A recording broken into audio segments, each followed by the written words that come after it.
Bapak dan Allah Subhanahu wa Ta'ala, suatu saat Nabi Musa alaihissalam menemui Allah Subhanahu wa Ta'ala, dan kita semua tahu bahwa Nabi Musa alaihissalam itu memiliki gelar yaitu Kalimullah, seorang nabi yang bisa bicara langsung dengan Allah Subhanahu wa Ta'ala. Nabi Musa bertanya, ya Allah, apa benar hidayah itu ada dalam kekuasaanmu? Maka Allah jawab, iya. Maka Nabi Musa katakan lagi, ya Allah, kenapa kau tidak berikan seluruh manusia yang ada di dunia ini, kau berikan hidayah, sehingga nanti di akhirat gak ada orang yang masuk neraka? Maka pertanyaan kedua ini Allah gak jawab. Di lain waktu, Nabi Musa alaihissalam dipanggil Allah Subhanahu wa Ta'ala, wahai Musa, sekarang kamu berangkat pergi dan masuk ke sebuah kebun. Kebun itu tumbuh bunga-bunga yang indah, bukan puluhan, ratusan, ribuan jenis bunga. Maka Allah beritakan, kamu petik yang kamu suka, yang kamu cintai. Maka Nabi Musa pun berangkat. Tidak lama kemudian Nabi Musa keluar dari kebun itu dengan genggaman di tangannya bunga yang indah. Maka Allah tanya, kenapa cuma satu detik begitu? Kenapa hanya beberapa tangkai? Maka Nabi Musa jawab, ya Allah, ini yang saya cintai, kata Nabi Musa. Maka Allah jawab, begitulah hidayah. Allah tidak berikan hidayah pada semua orang, tapi Allah berikan hidayah pada orang-orang yang dicintai oleh Allah Subhanahu wa Ta'ala. Maka Bapak dan Allah Subhanahu wa Ta'ala, siapapun yang ingin dicintai oleh Allah Subhanahu wa Ta'ala, boleh duduknya merapat, Pak, supaya nanti kita dicintai sama Allah Subhanahu wa Ta'ala. Boleh merapat, Pak, maju ke depan. Nanti teman-teman kita, saudara-saudara kita masih ada yang di luar, yang akan atau baru datang, untuk memudahkan tempat untuk mereka yang sekali lagi saudara-saudara kita yang baru datang.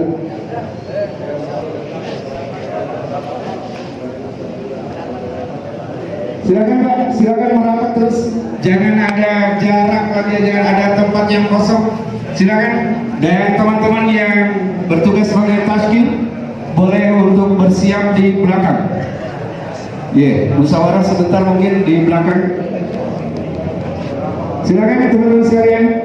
Sekali lagi yang masih berada di luar, terus maju saja Pak, maju saja. Sebelah kiri saya ini boleh maju Pak. Punten, rapat terus Pak, rapat terus. Silakan Pak, rapat terus. Jangan ada tempat kosong seperti ini Pak. Maju terus Pak, punten. Insyaallah.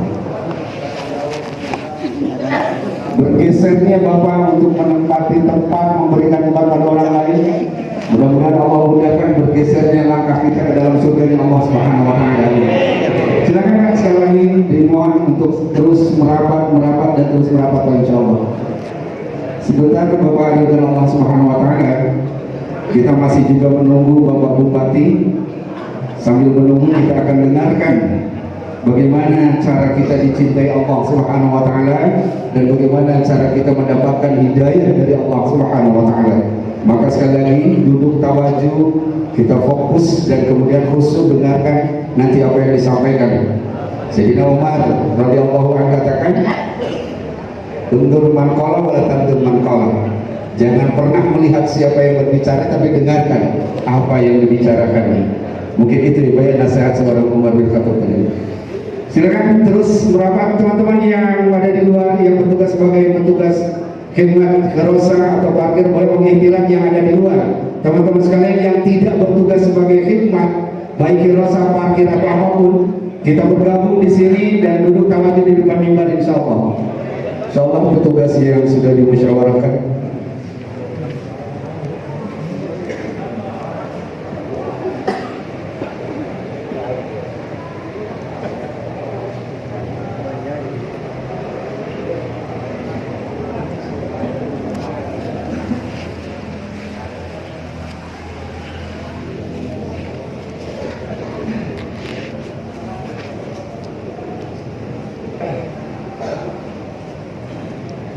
Assalamualaikum warahmatullahi wabarakatuh.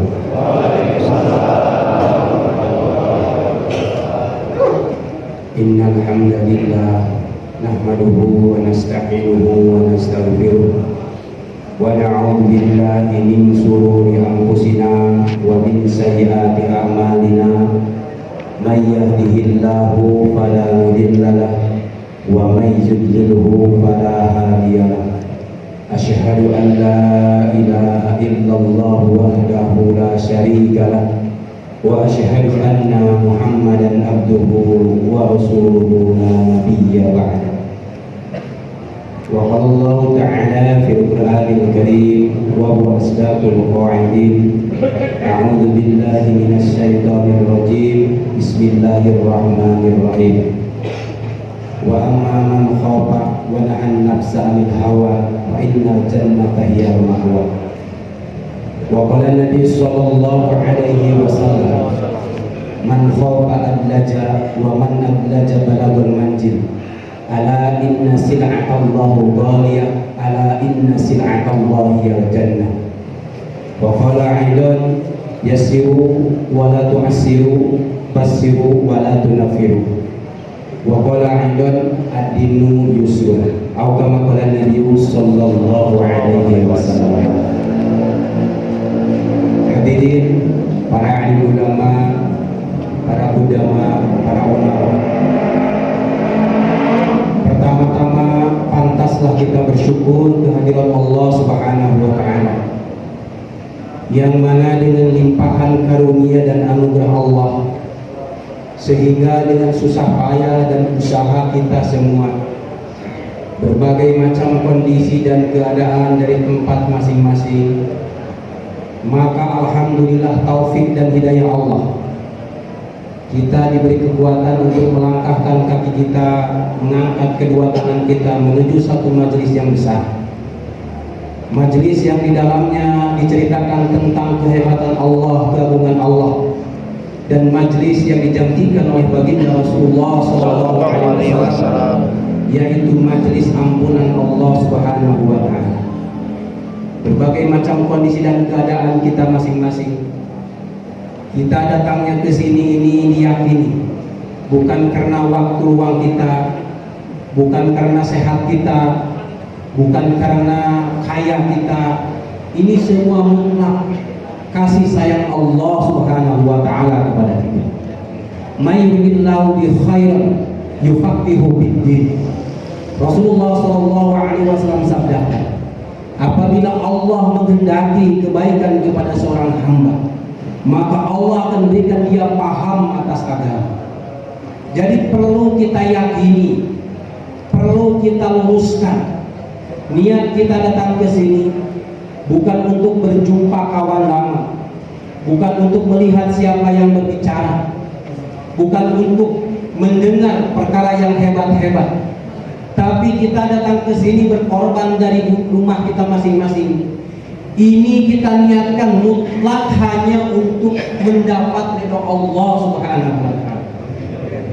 Ini penting. Lagi dan lagi kita luruskan niat kita. Karena setiap amal manusia ini tergantung niat. Kata Nabi, ada seseorang yang berbuat amal di mata dunia, di mata manusia, sesungguhnya dia sedang beramal dunia, tapi sesungguhnya di mata Allah dia sedang beramal akhirat.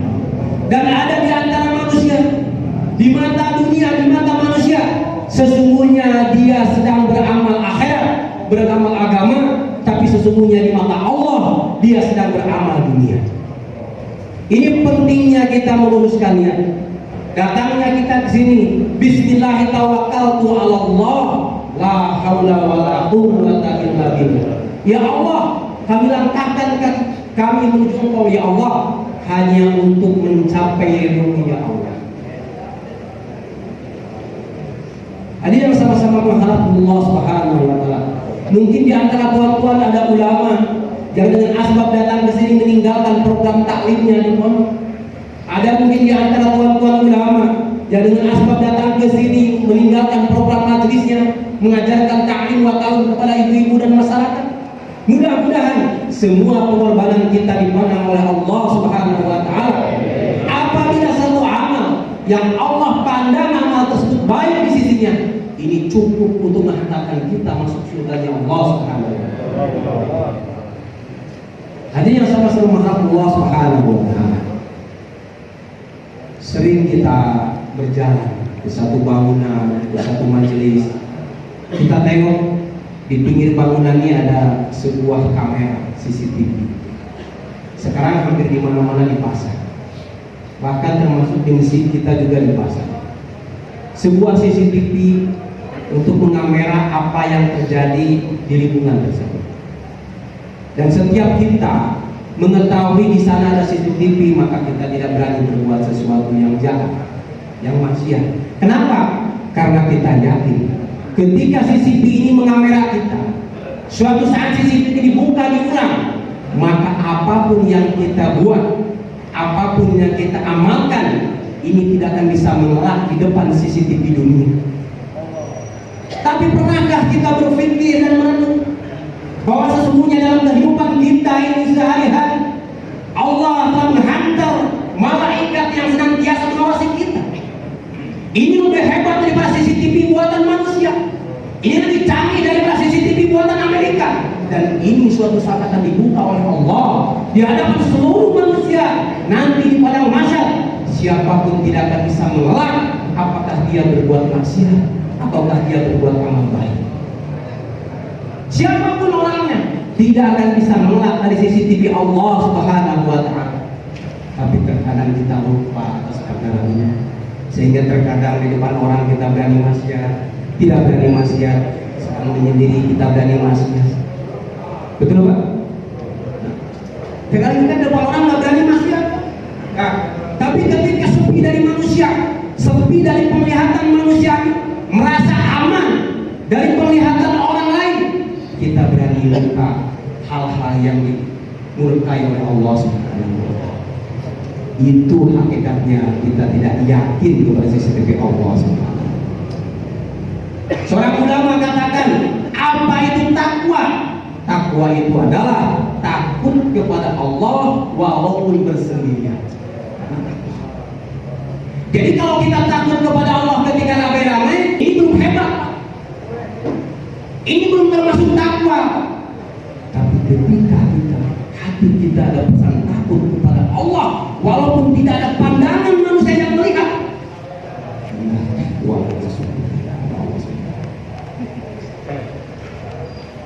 apa itu maksiat? Apa itu dosa? Dosa ini kata ulama, sesuatu yang apabila diketahui orang lain kita merasa malu gitu. Jadi kalau kita sedang menyendiri, membuka Android, sedang menyendiri, tiba-tiba orang lain kita tutup, kita pindahkan channelnya, ini jangan-jangan kita sedang berbuat dosa. Kalau kita sedang main channel, tiba-tiba istri kita ini datang menghampiri kita, kita alihkan, ini jangan-jangan dosa di depan Allah. Karena tidak mungkin kalau kita sedang megang tasbih, tiba-tiba ada orang lain, tasbih kita dilempar, mungkin nggak Pak? Nggak mungkin apa? Karena satu buat amal ini tidak mungkin merasa malu di depan orang. Tapi kalau maksiat nih, pasti ada rasa malu di depan orang. Jadi yang sama-sama alhamdulillah kita datang sini berpikir, bukan untuk mendengarkan ceramah yang hebat, bukan untuk mendengar pembicaraan yang tinggi, tapi kita sama-sama berpikir apa yang sudah kita siapkan untuk perbekalan kita dalam kehidupan yang sesungguhnya nanti di akhirat. Kalau kemarin kita baru selesai Ramadan, sibuk dengan persiapan hari raya, istri kita sibuk masak di dapur, membuat kue-kue, anak kita sibuk berbelanja, mencari pakaian yang bagus, yang disenangi. Itu persiapan hanya sehari, itu persiapan untuk dunia. Pernahkah kita sekarang merasa sibuk untuk mempersiapkan kita nanti di kubur? Pernahkah sekarang kita merasa risau bagaimana nanti kita di masyarakat? Pernahkah kita berpikir sejenak sekarang, ya Allah, bagaimana nasib saya nanti di sirat? Ulama katakan bagaimana dahsyatnya sirat. Bukan jembatan seperti sekarang yang mudah dilalui oleh kita. Ulama sering menggambarkan titian sirat yang begitu dahsyat. Kecilnya lebih kecil daripada rambut dibelah 7. Tajamnya lebih tajam daripada pedang yang paling tajam yang ada di dunia. Kira-kira bisakah kita melewati jembatan yang begitu kecil dan begitu tajam? Jangankan sirat yang sehebat itu, setajam itu, seandainya ada bambu, ada pohon kolam yang besar, kita taruh bambu itu di kolam, terkadang untuk melewati bambu yang begitu besar pun kita susah. Ini apa semua? Yang tajamnya lebih tajam dari pedang, yang kecilnya lebih kecil daripada rambut di belakang. Tapi dikarenakan hati kita ini dipenuhi dengan kehebatan dunia, sehingga pandangan hati kita kalah untuk memikirkan perkara akhirat. Kenapa? Ulama katakan karena hari-hari yang kita lihat adalah dunia, hari-hari yang kita dengar adalah kehebatan dunia, hari-hari yang kita pikirkan adalah dunia, dan hari-hari yang kita bicarakan adalah dunia. Imam Ghazali katakan pintu hati ini ada 4. Maka apa yang ada dalam hati manusia ini tergantung keran aliran atas hati tersebut. Sebuah kolam ada 4 aliran yang mengisi daripada kolam tersebut. Kalau yang diisi keran pertama ini air yang jernih, yang kedua air yang jernih, yang ketiga, yang keempat air yang jernih, bisa dipastikan isi kolam ini adalah air yang jernih. Tapi seandainya yang pertama air yang jernih, tapi yang kedua keruh, yang ketiga kotor, yang keempat hitam, bisa dipastikan air yang ada di kolam ini adalah hitam. Begitu juga kata Imam Ghazali, isi hati manusia ini adalah seumpama kolam tersebut. Aliran pertama adalah mata kita, hari-hari melihat kehebatan dunia, hari-hari memandang kebesaran dunia, masuk ke dalam hati kebesaran dunia, hari-hari membicarakan kebesaran dunia, sehingga lisan ini merasa nikmat, merasa manis ketika bicara dunia, merasa pahit dan merasa masam ketika bicara akhirat.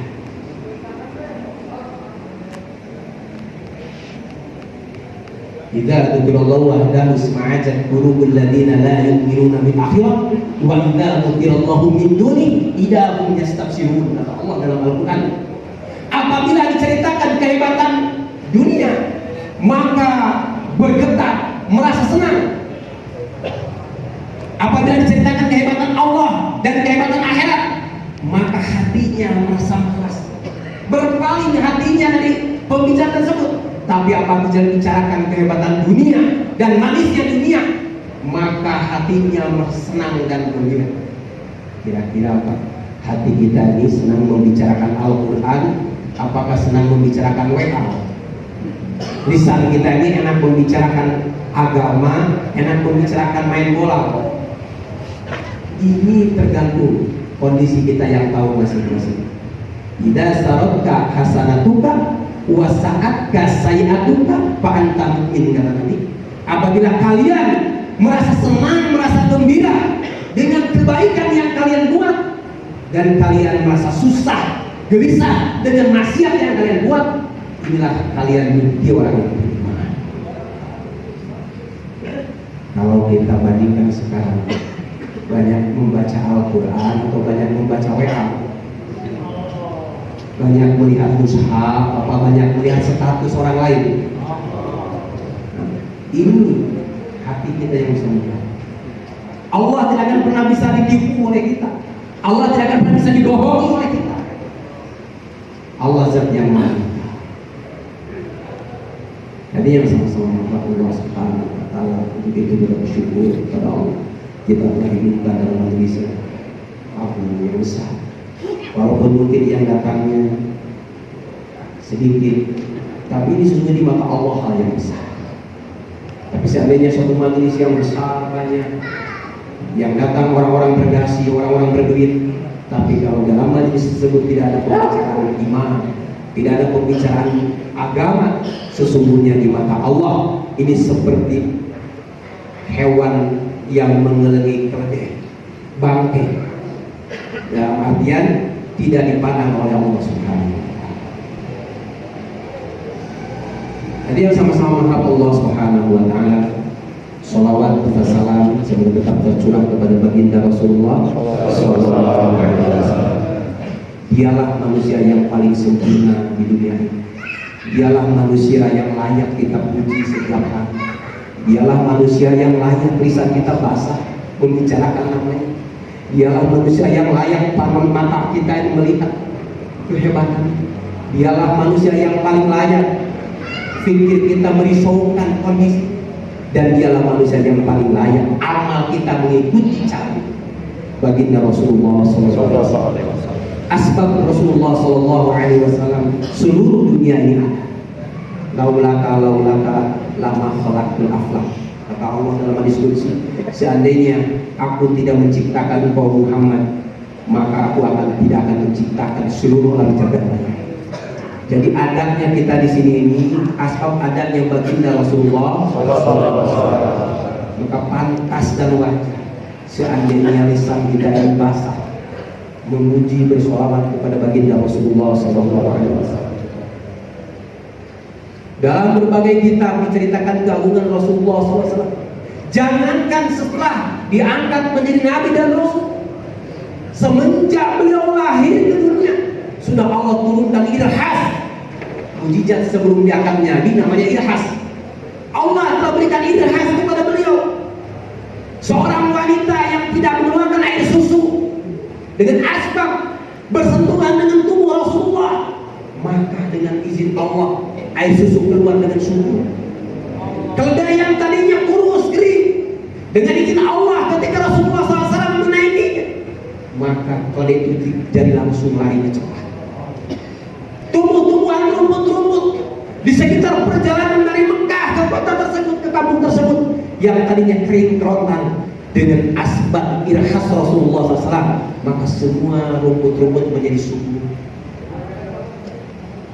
Itu baru jasadnya, itu baru kehebatan sebelum diangkat menjadi Nabi. Bagaimana beliau setelah diangkat menjadi Nabi? Tubuhnya paling sempurna, jasadnya paling sempurna. Ini Rasulullah SAW. Bahkan ya, bukan hanya Rasulullah SAW yang Allah beri kelebihan-kelebihan dari Nabi sebelumnya, tapi termasuk umat baginda Rasulullah SAW.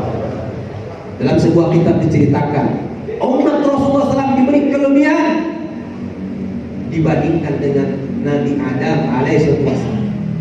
Satu diantaranya, ketika Nabi Adam berbuat dosa, maka Allah langsung beri teguran kepada beliau dan istrinya. Ketika beliau dilarang, diperingatkan, jangan kamu sekali-kali mendekati tangkal pohon ini. Seluruh kenikmatan surga kata Allah silahkan kau nikmati. Seluruh buah-buahan silahkan kau nikmati. Seluruh makanan silahkan kau nikmati. Semua fasilitas surga Allah telah siapkan bagi Nabi Adam dan Hawa. Tapi kata Allah, jangan sekali-kali kamu mendekati pohon kurma. Tapi apa yang terjadi? Ketika bisikan-bisikan setan menggoda Adam, Adam masih bertahan. Tapi ini Masya Allah, setan ini pintar. Ketika membisikkan ke Adam ini kuat. Tapi mulai ketika setan iblis ini membisikkan kepada istrinya Hawa, maka dengan bujukannya, dengan rayuannya, dengan lemah lembutnya Hawa, akhirnya Nabi Adam tergoda juga. Akhirnya makanlah buah oliv tersebut. Maka pertama teguran dari Allah, ketika seorang nabi berbuat dosa, maka seluruh pakaiannya Allah lepaskan dari tubuhnya. Tapi umat Rasulullah SAW, ketika kita berhari-hari buat dosa, bukan hanya satu dosa, hari-hari saya sendiri, Masya Allah, mata hari-hari berbuat dosa, telinga hari-hari berbuat dosa, hidung, lisan, fikir, hati berbuat dosa, tapi Allah masih lindungi tubuh kita dari menutup aurat. Nggak ada umat Rasulullah ketika satu kali buat dosa sehingga langsung pakainya lepas, tidak ada. Ini satu kehebatan umat baginda Rasulullah dibanding dengan Nabi Adam AS. Nabi Adam ini satu berbuat dosa lepas, bajunya pakainya lepas, tapi umat Rasulullah tetap Allah lindungi, tetap Allah tutupi auratnya. Nah, ini hikmahnya yang pertama, hati-hati. Rayuan wanita ini terkadang menjerumuskan kita ke dalam murkanya Allah. Kita ini maaf seorang pejabat dengan iman yang ada dalam hati kita kuat, ditawari korupsi nggak mau, kan? Ditawari berbohong nggak mau. Tapi ketika istri kita yang mau ada di rumah, Pak, tetangga kita sudah punya mobil bagus, kok kita pejabat jabatan lebih tinggi, bapak jabatannya lebih tinggi daripada dia, masa bapak mobilnya yang gini-gini terus? Mulai bisikan-bisikan iblis datang ke hati istri kita, sehingga sedikit demi sedikit iman kita melemah. Akhirnya kita berani korupsi, berani berbohong, berani berbuat jahat, dikarenakan bisikan istri kita. Ini telah dibuktikan oleh orang tua kita dulu di surga. Yang pertama itu, bagaimana kehebatan umat Rasulullah SAW dilebihkan oleh Allah daripada Adam alaihissalam. Yang kedua, kata ulama, ketika Adam alaihissalam berbuat dosa di surga, maka langsung Allah pisahkan dengan istrinya. Yang pertama, Adam ini di mana? Di India bagian Sri Lanka. Ada sekarang namanya Jabal Adam. Ada batu di sana. Kemarin ada beberapa saat ini saya pernah menemani 3 bulan jemaah dari Sri Lanka. Dia cerita, orang-orang Sri Lanka semua tahu ada Jabal Adam ini, batu bekas telapak kaki Nabi Adam turun dari surga.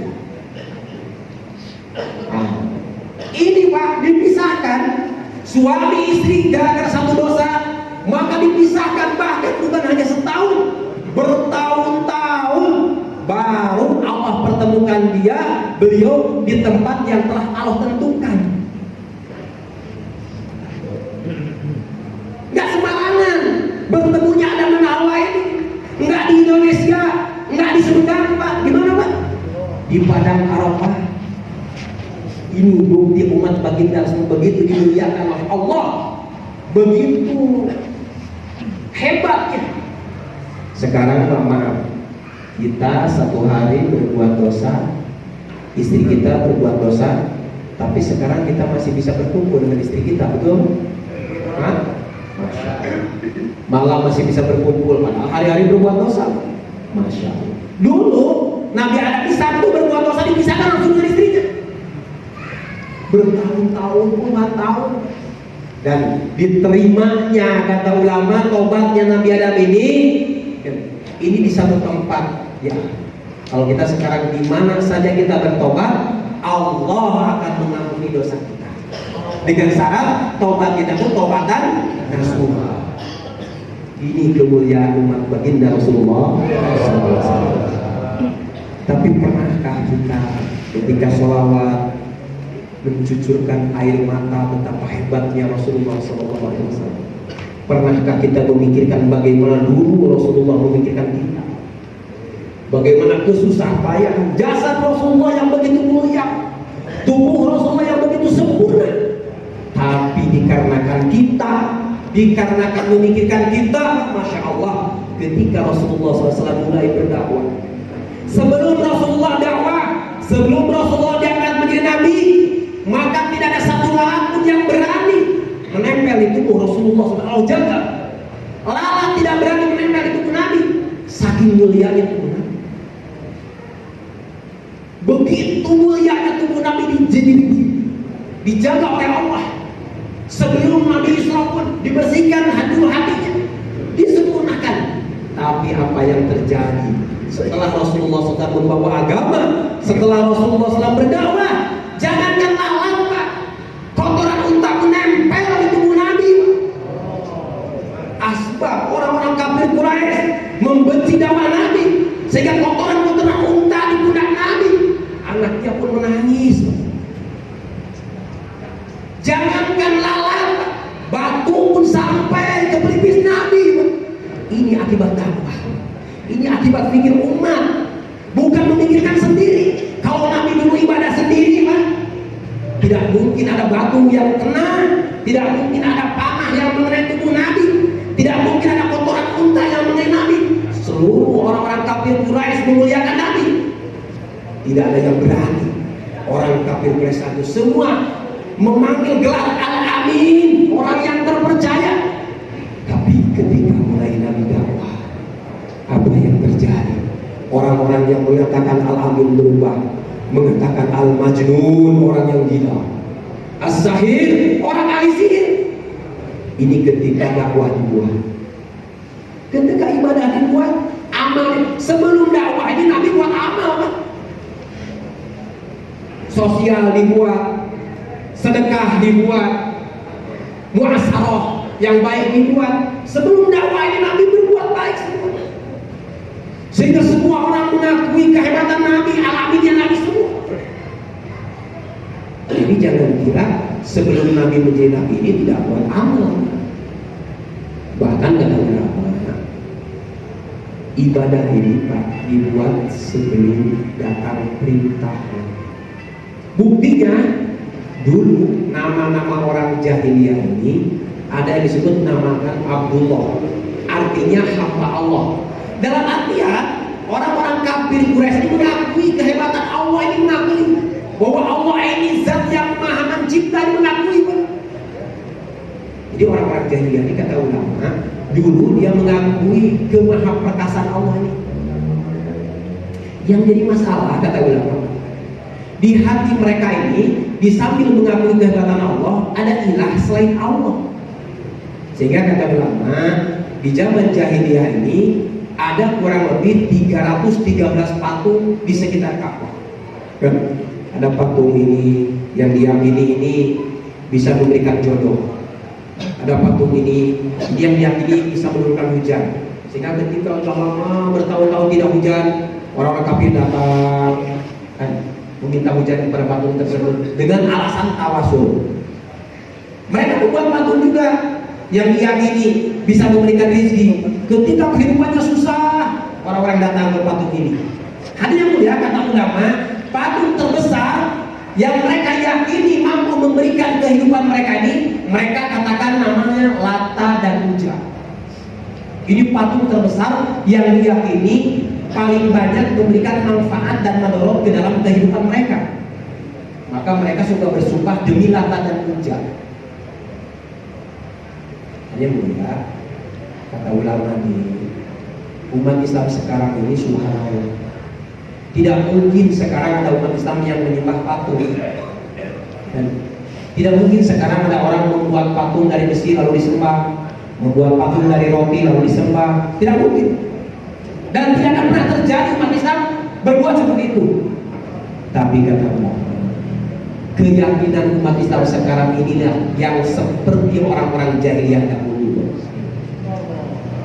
Kalau sekarang tidak berani membuat patung dari besi, lalu disembah saat ini tidak ada, tidak mungkin umat Islam berbuat itu. Tapi ketika besi ini dimasukkan ke sebuah pabrik, dirubah menjadi kendaraan yang bagus, dirubah menjadi kendaraan yang mewah, ribuan orang Islam mereka melupakan Allah dengan asbab besi-besi tersebut. Tidak sadar, mendengar suara azan, kita sedang sibuk mencuci motor, maka kita tidak peduli kepada azan panggilan Allah. Ada di sini Pak, ada.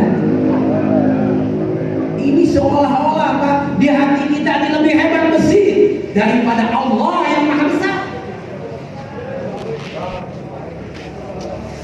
Kalau sekarang, kalau dulu orang-orang kafir membuat patung dari emas lalu disembah, sekarang tidak mungkin Pak. Orang-orang membuat patung dari emas disembah. Tapi seandainya emas ini dirubah menjadi sebuah liontin, menjadi sebuah cincin, menjadi sebuah anting-anting, kalau ribuan umat Islam ini mengagungkan emas, dia merupakan Allah Subhanahu wa Ta'ala. Hatinya lebih cenderung kepada emas daripada kepada Allah. Bapak, kalau di antara bapak-bapak ada yang pernah ke mana tuh di Bogor itu ada satu kampung namanya apa? Pongkor ya. Itu ada namanya perusahaan Antam, tambang emas. Sekarang sudah dikendali dikelola oleh pemerintah. Dulu itu orang-orang apa namanya kampung masih bisa cari-cari emas. Saya pernah ke sana Pak. Saya tanya, Pak, berapa lama Bapak di sana? Ya terkadang 3 hari, terkadang seminggu. Itu di rumah udah. Saya tanya Pak, gimana Pak sholatnya? Ketika ditanya sholat dia ketawa. Jangan, gimana kita sholat? 3 hari 3 malam, seminggu saya di rumah, nggak bisa sholat. Gimana Jumatnya? Apalagi Jumatnya? Coba Pak. Ini dalam zohirnya dia tidak menyembah emas, tapi hatinya lebih yakin bahwa emas ini memberikan kehidupan yang bahagia. Allah yang setiap waktu memanggil, dia tidak pedulikan. Ini tidak sadar. Mungkin istri kita, mungkin anak kita lebih mengagungkan emas daripada Allah. Ini kita sekarang tidak sadar.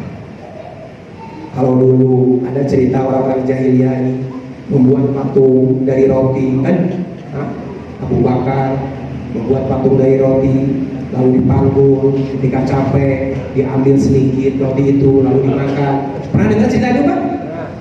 Sekarang kira-kira mungkin kalau umat Islam membuat patung seperti itu? Tidak mungkin Pak. Tapi secara tidak sadar, ketika di malam hari seorang penjual roti Pak, dia berangkat ke pasar sebelum subuh, dia langsung buka toko sebelum subuh, mendengar suara azan, hanya dengan upah, hanya dengan untung 1.000-2.000, dia tinggalkan sholat demi menjaga roti yang dia jual. Ini kalau kita perbandingkan nggak jauh Pak. Ya, hati kita ini lebih yakin kepada roti daripada kepada Allah. Allah yang maha besar. Tapi kata hati kita, roti yang maha besar, roti yang memberikan saya uang, roti yang menghidupkan anak-anak saya, roti yang memberikan kepada istri saya. Nauzubillah summa nauzubillah. Ini tidak salah. Ini kondisi umat Islam, bukan orang non Muslim. Ini kondisi kita sekarang di sini. Nah ini pentingnya. Bagi sedangkan kata ulama, pertama, semua amal ini akan dipandang oleh Allah ketika amal ini disertai dengan iman, dengan keyakinan. Awal wajibin alal insani ma'rifatun billahi istiqoni. Ini semua ulama sepakat Pak. Pertama, yang wajib kepada setiap insan mengenal Allah. Man wajadani wajada kulla syai' wa in faqadani faqadta kulla syai'. Apabila kalian mendapatkan aku, maka kalian akan mendapatkan segala-galanya. Apabila kalian kehilangan aku, kalian akan kehilangan segala-galanya. Kira-kira kebesaran Allah sudah ada dalam hati kita? Masya Allah. Kira-kira kalau kita sakit, hati kita yang pertama ingat siapa? Apakah obat? Apakah dokter mana yang harus kita datangi? Apakah rumah sakit mana yang BPJS ini berlaku? Apakah kita langsung sholat 2 rakaat meminta kepada Allah? Nah, ini jujur Pak, hati kita yang menjawab. Ketika kita lapar, apakah hati kita cenderung langsung tahu kepada Allah? Apakah ketika kita lapar ini ingat kepada nasi? Kata ulama ahli tauhid, kullu ma'budin ilahun. Setiap yang kita sembah adalah Tuhan. Jadi dalam ilmu tauhid, ketika hati kita ini ada satu masalah diingat oleh hati kita, itulah ilah, itulah Tuhan kita. Kalau kita lapar ingat nasi, berarti Tuhan kita ini ada nasi Pak. Ketika kita ini haus ingat minuman, berarti ilah kita ini minuman. Ketika kita sakit ingat obat, berarti ilah kita ini obat. Ini kata yang tahu. Coba kira-kira ini dalam kehidupan kita sehari-hari. Masya Allah. Dan ini adalah perkara yang harus kita beri nafkah kepada anak istri kita. Keyakinan yang betul kepada Allah. Tidak mungkin semua amal keluarga kita diterima oleh Allah tanpa diawali dengan iman, dengan keyakinan. Makanya kata tadi itu, kata hadis Nabi, orang ada yang di pandangan zohir dia berbuat dunia, di mata Allah dia sedang berbuat akhirat. Ada orang di pandangan zohir dia beramal akhirat, di pandangan Allah dia sedang berbuat dunia. Ini dikarenakan bagus dia iman, bagus dia niat. Jadi terkadang niat ini Pak tidak bisa dipandang oleh pandangan zohir. Sedangkan hati kita ini tidak terlihat. Ya, siapapun tidak tahu Pak. Kalau amal mungkin terlihat, sholat, puasa, zakat, haji, sedekah, baca Quran, zikir, ini bisa terlihat. Orang istri kita, anak kita, tetangga kita. Tapi masalah iman, ini masalah niat ini tidak terlihat. Sholat, ada universitasnya, pelajaran bab fikih, betul? Ada. Kalau kita mau tahu, datang ke ulama, buka bab sholat dalam kitab-kitab fikih. Begitu juga puasa, begitu juga haji, ada bab-babnya, ada kitabnya telah jelas. Tapi ini untuk meningkatkan iman nih, ada universitasnya enggak, Pak? Hah? Ada nggak di sini tertulis Universitas Iman? Kalau ilmu jurusan fikih ada nggak, Pak? Ada, Pak. Ya. Jurusan syariah, usuluddin, ini ada apa jurusannya? Kalau iman ada jurusannya nggak, Pak? Hah? Sedangkan kata Nabi, jahidu iman aku, perbaharulah iman kalian. Ya Rasulullah SAW bertanya, bagaimana cara memberiman kami? Kata Nabi, aksiru, perbanyaklah mendakwahkan kalimat la ilaha illallah. Sebagian ulama menjelaskan selain daripada menzikirkan, maka kawal di sini adalah mendakwahkan, membicarakan. Kawal bahasanya kan, aksiru min qouli la ilaha illallah. Kalau Abdul Dzikri, nah ini pikir, Pak. Abdul Dzikri fa'lam annahu la ilaha illallah. Kalau untuk memperbaharui iman, untuk meningkatkan iman, kata Nabi, aksiru min qouli la ilaha illallah. Artinya kata ulama, berbicara ini harus ada lawan bicara. Kalau bicara sendiri namanya apa, Pak? Jadi katanya untuk meningkatkan iman ini, selain dizikirkan, kita perbanyak dakwahkan iman.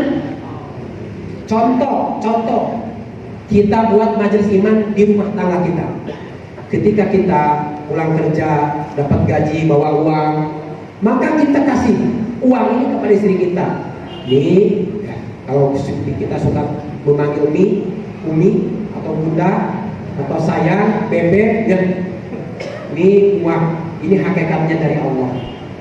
Abi ini hanya pelantara, ayah ini hanya pelantara.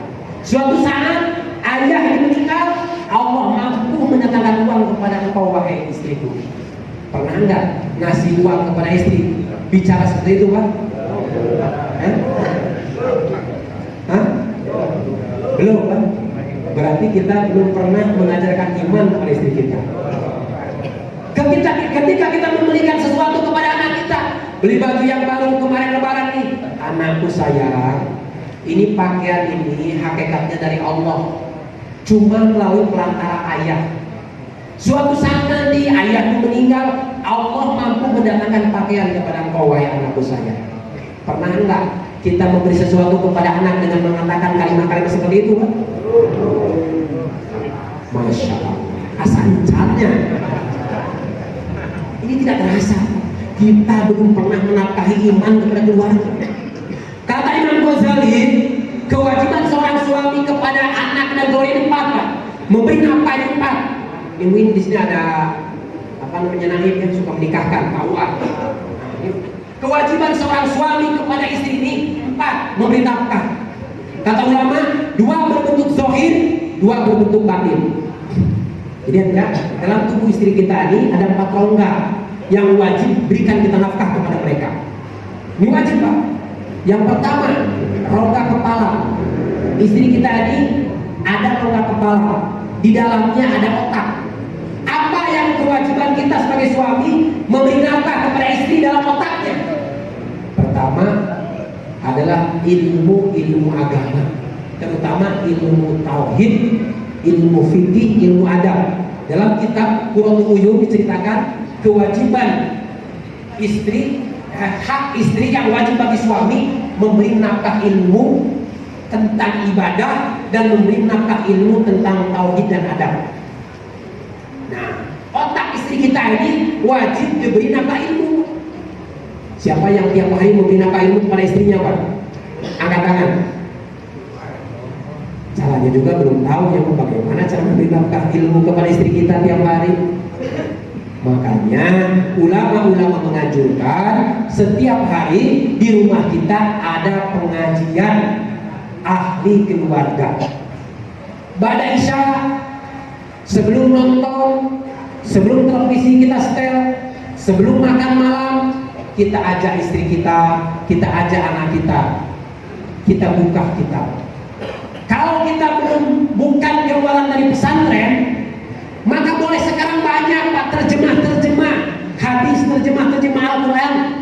Kita bacakan di depan istri kita tentang fadilah. Ini salah satu cara memberi nafkah kepada istri kita tentang ilmu. Ada yang di rumahnya sudah buat taklim setiap malam, Pak? Alhamdulillah. Yang belum ada, insya Allah pulang dari sini niat mau mengadakan di rumahnya ada pengajian. Ini wajib, Pak. Qulukum ra'in wa qulukum mas'ulun an ra'iyatihi, kata Nabi. Setiap kalian ada pemimpin dan setiap kalian akan dipertanggungjawabkan tentang kepemimpinan. Ini pertama, Pak, tentang nafkah ilmu kepada rongga otak. Yang kedua ya, rongga dada istri kita ini wajib diberi nafkah iman.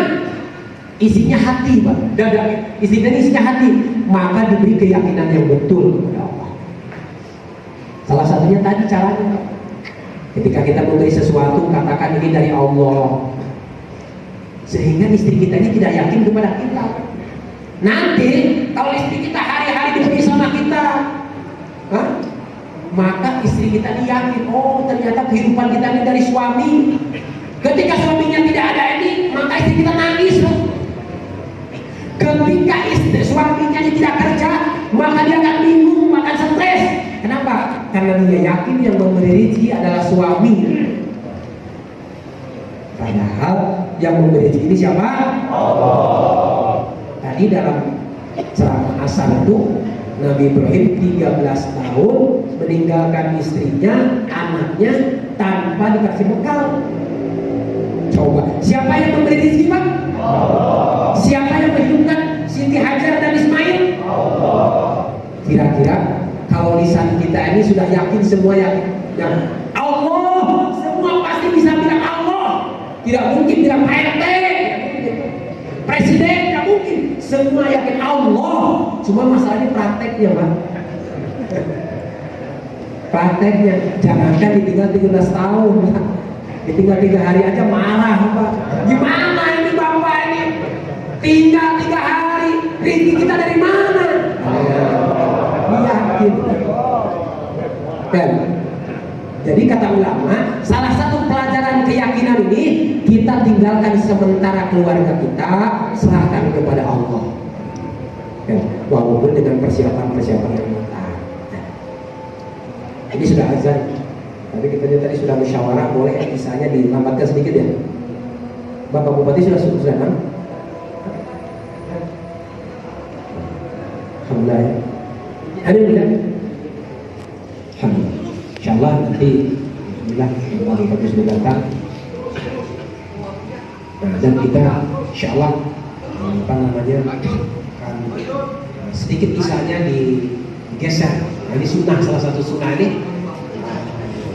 Walau namun akhir surat bisa ya. Sunnah diakhirkan surat bisa ketika ada majelis. Kalau nggak ada majelis jangan dipakai alasan ya. Ini hanya melihat. Yang kedua tadi, rongga istri kita ini adalah hati, dada. Wajib diberi nafkah iman. Kira-kira yang dua ini kita sudah tunaikan belum Pak hari ini kepada keluarga kita? Yang ketiga ya, kewajiban seorang suami kepada istri ini adalah rongga perut. Ini wajib diberi nafkah, isi perut, makanan, minuman yang halal dan baik. Semua kita sepakat Pak, wajib kita memberikan nafkah, makanan, minuman yang halal dan baik.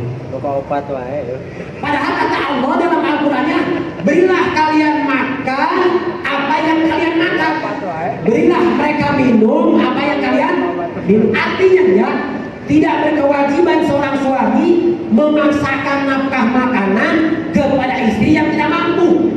Misalnya kita gaji sehari cuma 100.000, kita ingin setiap hari memberi makan dengan daging sapi setiap hari. Kira mampu nggak Pak? Nggak mampu Pak. Jadi nggak wajib setiap hari istri kita diberi daging sapi. Itu artinya berilah makanan apa yang kalian mampu, apa yang kalian makan. Ini. Yang keempat, ada rongga di bawah perut. Ini biologis Pak. Ya, ini pun kewajiban kata Allah, berilah mereka gaulilah mereka semampu kalian. Mampu tiap hari silakan tiap hari. Nah, mampu tiap minggu silakan tiap minggu. Jangan sampai kita tidak mampu tiap hari terus dikenyot, nggak bisa. Dan tiap hari beli obat untuk memberi nafkah kepada istri, katanya ini nafkah batin. Itu bukan nafkah batin, Pak, maaf. Itu zohir, artinya terasa. Zohir itu jelas, zohir itu jelas, kan? Punten-punten Pak, upami keluar tina rahim istri kita, namanya apa itu? Orokan itu bahasa lahiran, jadi lahir Pak. Itu batinan, itu jenis itu lahiran, itu jenis itu batinan, begitu kan? Artinya itu nafkah zohir Pak Ade. Punten kawan saya, katanya saya nafkah batin, sanes nafkah zohir, dan itu kata ulama tidak akan pernah ditanya oleh Allah nanti di akhirat. Artinya berapa rumah yang kalian berikan kepada istrimu, berapa kali setiap hari kalian menyetujui istrimu, itu tidak akan ditanya. Tapi akan ditanya oleh Allah, pernahkah kalian memberi nafkah agama kepada istri dan anak kalian? Pernahkah kalian mengajarkan agama-agama kepada anak dan istri kalian? Ini wajib. Ini akan ditanya oleh Allah.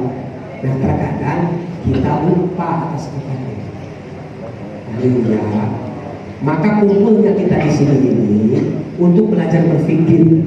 Sudah sampai di mana kita sebagai kepala rumah tangga memberi nafkah kepada anak dan istri kita. Jadi maaf, orang-orang, saudara-saudara, mungkin tetangga-tangga bapak-bapak, ada di antara yang suka silaturahmi 3 hari, 40 hari, 4 bulan, memakmurkan masjid orang lain. Ini niatnya dalam rangka memberikan nafkah zahir dan batin kepada keluarga. Jadi nanti pulang dari silaturahmi ini di rumahnya buat taklim. Kita harus diniat.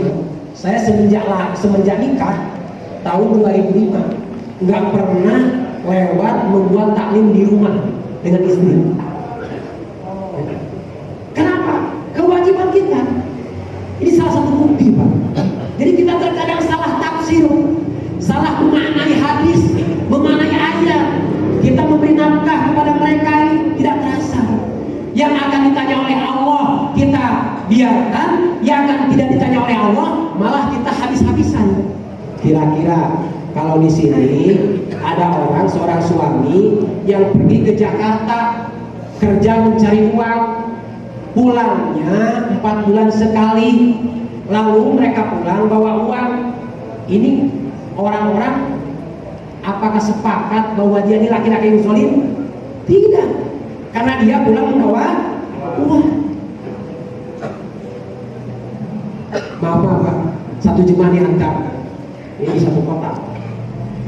Di kota tersebut ada seorang ahli politik, maaf, kita tidak menyindir siapapun.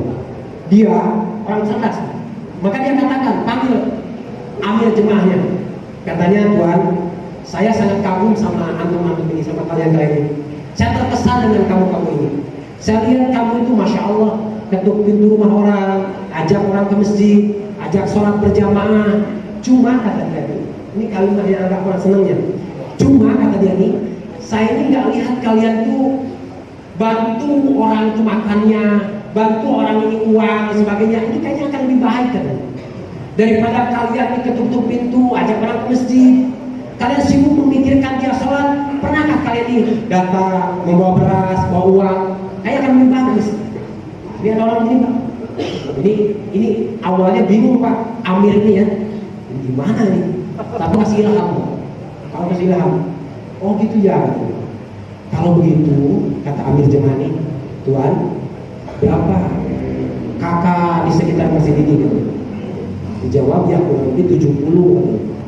Nah, coba mungkin Bapak tahu barangkali ada di antara tetangga Bapak nih yang sudah tidak tahu, 1 tahun tidak makan. Saya insya Allah akan siapkan uang dan makanan buat dia.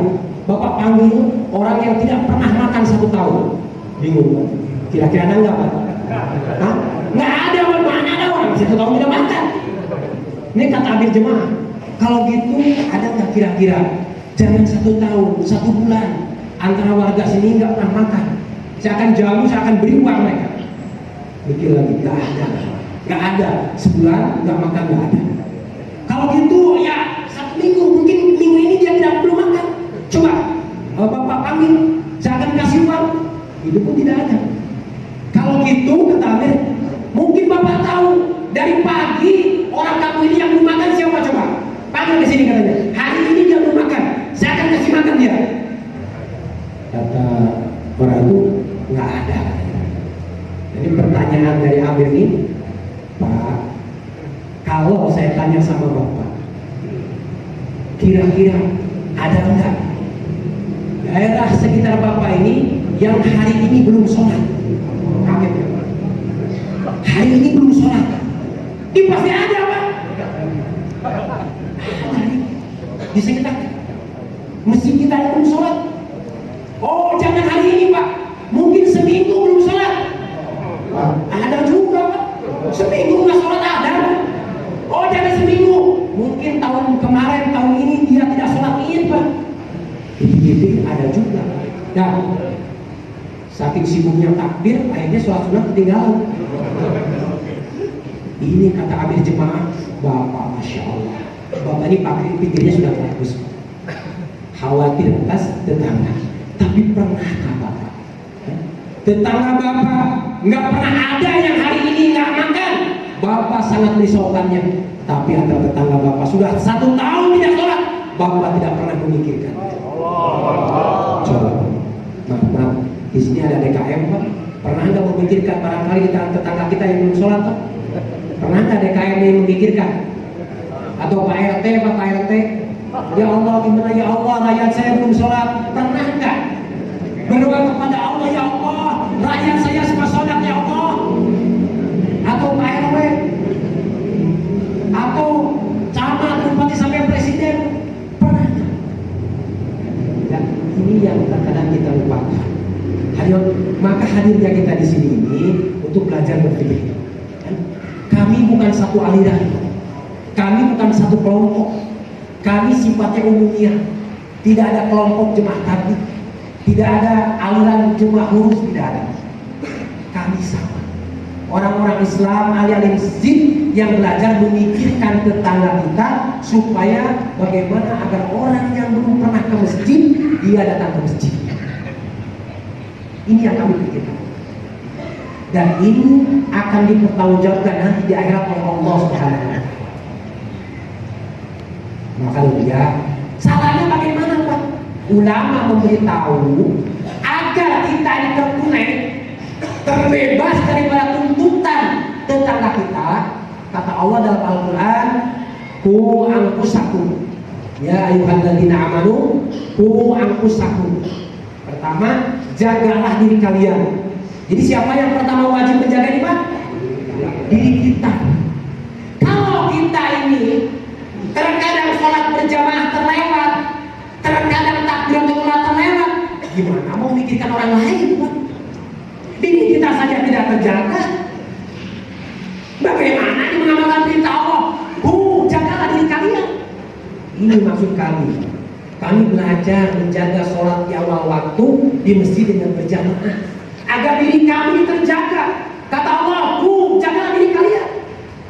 Yang kedua, setelah kita wajib islah diri, wajib menjaga diri kita, kata Allah, wa ahlikum, keluarga kalian. Dengan adanya taklim rumah tadi, dengan adanya mudzakaroh iman tadi di rumah kita akan mampu menjaga diri kita dan keluarga dari azab api neraka.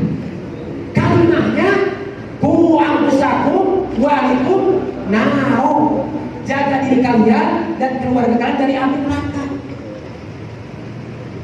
Maaf Pak, bukan menjaga diri keluarga kita dari kepanasan dan kehujanan.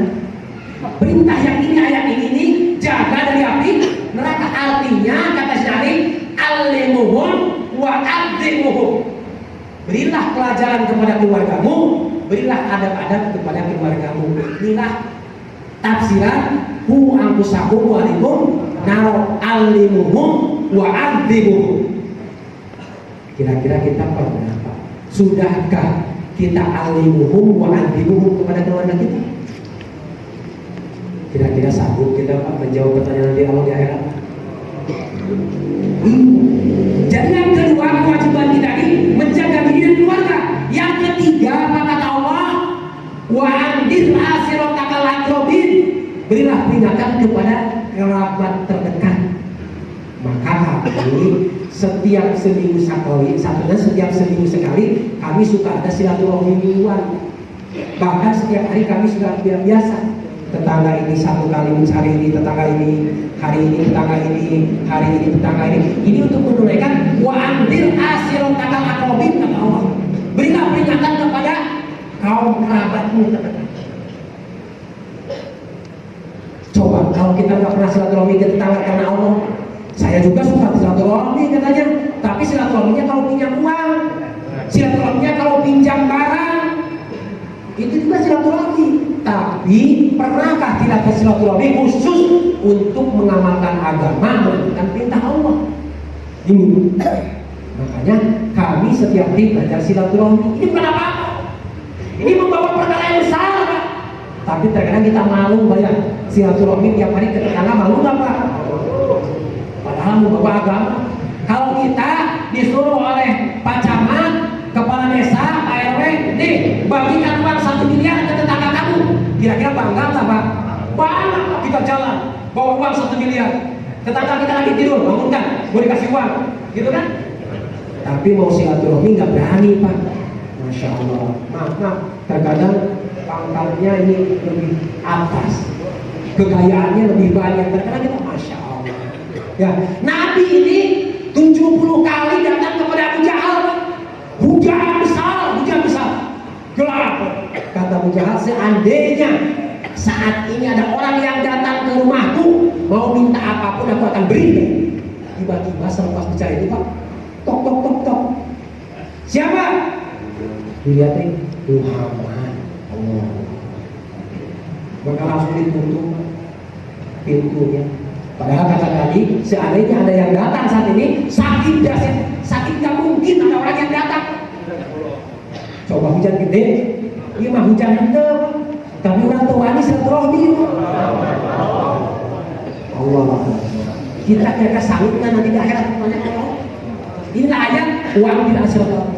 Dan juga kata Allah dalam Quran, wa kadzalika auhayna ilaikal qur'ana arabiyyan litunzira ummal qura wa man hawlaha. Coba lihat dalam tafsir Pak. Dan begitulah Allah mewahyukan kepada Nabi Al-Quran dengan bahasa Arab, litunzir, untuk memberikan peringatan kepada ahli kampung, wa man hawlaha, dan kepada orang di sekitar kampung. Ini kalau dalam jemaah ada kata-kata namanya silaturahmi mingguan. Selain di kampung kita, selepas asar kita datang ke kampung orang lain. Diibaratkan kata ulama, kalau kita punya sawah baik bagus, ini padunya di sumur, tapi sawah tetangga kita ini banyak hama. Ini hama warna, tikus dan sebagainya. Kalau kita tidak membantu, mengobati, memberantas hama yang ada di tanah sekitar tanah kita, lambat laun hama ini akan masuk ke rumah, ke sawah kita. Kalau di kampung kita sudah bagus, sudah makmur, sudah mesinnya sudah hebat, tapi kampung tetangga kita ini banyak maksiat, banyak perjudian, permabukan. Kalau kita tidak mau membantu memberantas kemaksiatan yang di kampung tetangga kita, lama tahun kemaksiatan ini akan masuk ke kampung kita.